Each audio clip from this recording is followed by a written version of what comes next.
Tiga cara berkesan nak buat bakal adik ipar kita, abang ipar kita, ipar duai kita, adik-beradik pasangan kita tu excited dan juga teruja lah nak terima kita sebagai ahli keluarga dia.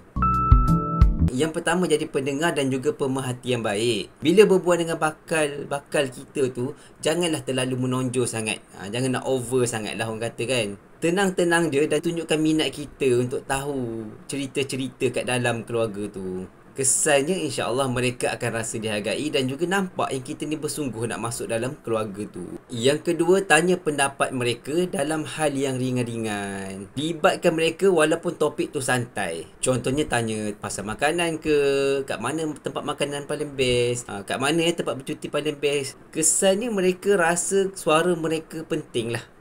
Kita libatkan dia orang rasa dihargai dan juga dia rasa macam dia orang ni berguna lah untuk bakal ahli keluarga baru dia. Yang ketiga, anda kena bawa aura positif. Jangan over sangat dan juga jangan pula macam kaku je, macam tak ada perasaan je kita bila bersama dengan bakal keluarga kita ni. Rajin-rajinlah berkunjung ke rumah, datang dengan senyuman, datang dengan buah tangan dan juga rajin-rajin bantu-bantu bila ada jamuan ke, ada kenduri ke. Tunjuk yang kita ni memang berada kat dalam keluarga tu.